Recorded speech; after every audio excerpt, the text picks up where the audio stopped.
Добар ден, драги ученици, добродојдовте на вториот час по латински јазик. Денеска ќе се занимаваме со историјата на латинското писмо, неговите карактеристики и начини на пишување. Но пред да почнеме да зборуваме за латинското писмо, прво да видиме како дошло до развојот на тоа писмо. Се смета дека финикијците први го донеле алфаветот во Европа и тоа во областите околу Средоземното море.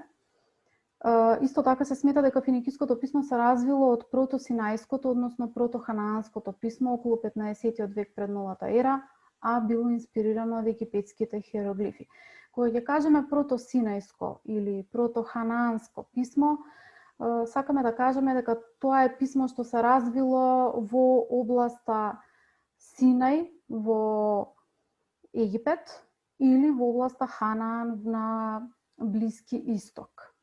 Долу на сликата може убаво да се види како се развила буквата А, почнувајќи од египетскиот хиероглиф кој представува глава на вол. Потоа, подоцна, во синајското писмо таа глава е поедноставена, обликот на главата е поедноставен, во финикиското писмо е на уште поедноставен начин прикажано, во грчкото писмо веќе се менува правецот на буквата А, во римското конечно го добива обликот што го знаеме и денес. Околу 1000 година пред новата ера, старите грци почнале да се служат со тоа финикиско писмо и го нарекле алфабет според првите две букви, алфа и бета, а чии имиња биле инспирирани од финикиските алеп и бет.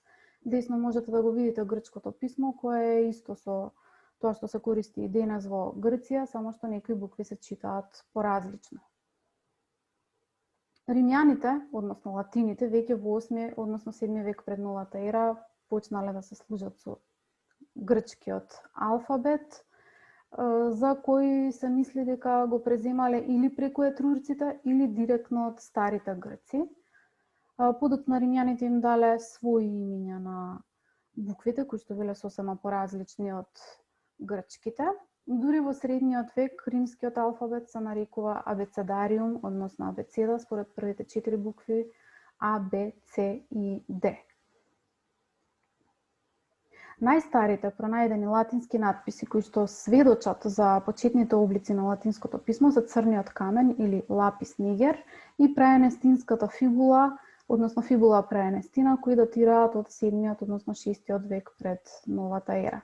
Десно на сликите можете да ги видите прво црниот камен како изгледа, а десно и праенестинската фибула. Црниот камен е пронајден на римскиот форум и целиот бил испишан со архаично латинско писмо, многу слично на грчкиот алфабет, што до некаде е доказ дека римјаните веројатно директно од грците го преземале писмото.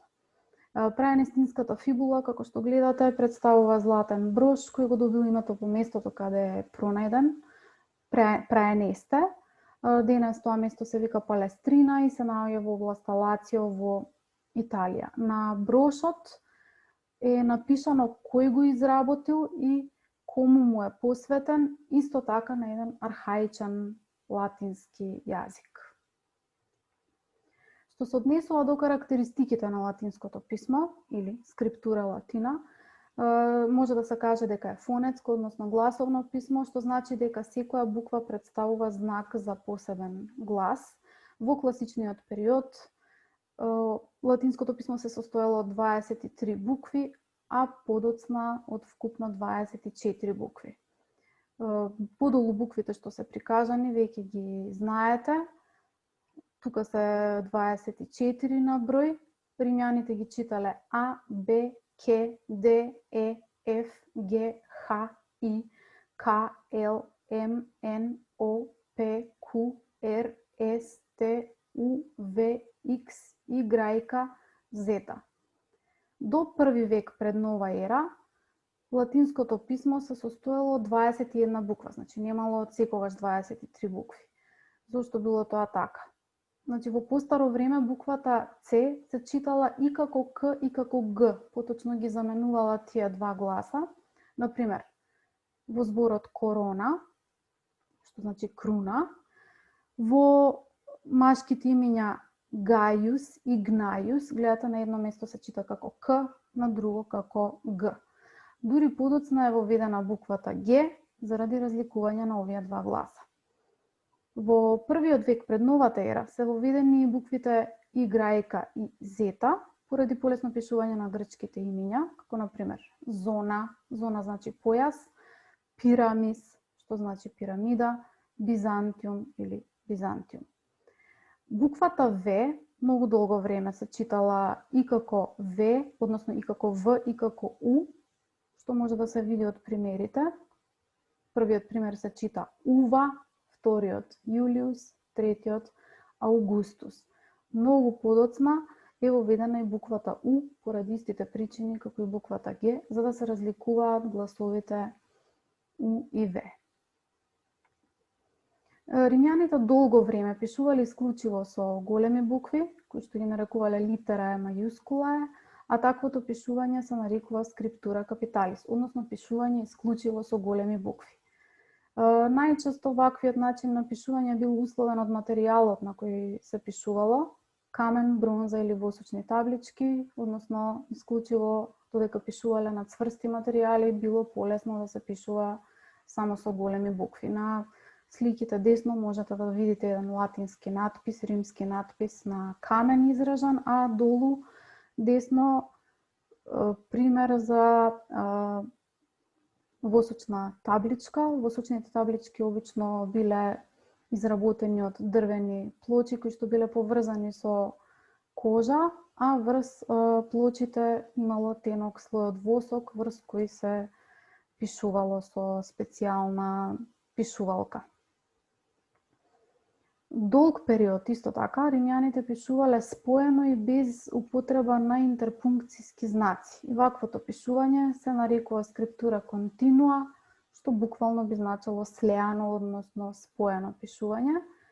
Например, подолу Санатус популусque романус, гледате како е напишано и споено и како треба одвоено, а во превод значи Сенатот и римскиот народ. На сликата десно можете да видите и поголем текст како изгледа, исклучиво испишан споено, прилично тешко за читање, посебно за неискусни. Околу третиот, односно вториот век пред новата ера, почнале да се употребуваат и меки материјали за пишување, како папирус и пергамент. Горе десно можете да видите како изгледал еден свиток од папирус, а подоцна најчесто заради потребите на деловното писмо се појавиле и малите букви, односно се појавила употребата на малите букви, литера е минускула е, кои што се забележани уште во првиот век од новата ера на графитите во Помпеи. Долу десно можете да видите една транскрипција на таков графит. Пишува ладикула фур ест, што во превод би значило ладикула е крадец. Тој графит е најден во Помпеи.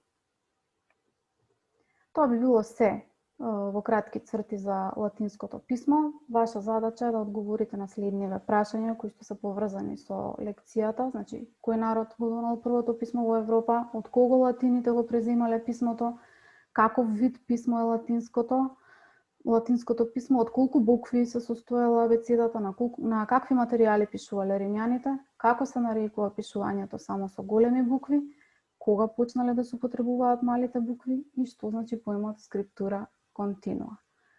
И за крај, за оние кои што сакаат да дознаат повеќе за развојот на писмото и за луѓето кои што ги ширеле првите писма во Европа, односно за финикијците, за протосинајскиот алфавет и протоханаанскиот алфавет, црниот камен и праенестинската фигула, восочните таблички, нивната употреба, папирусот и пергаментот, сето тоа можете да го побарате на трите линка кои што ви се дадени подолу. Тоа би било се за денес. Имајте убав ден. Пријатно.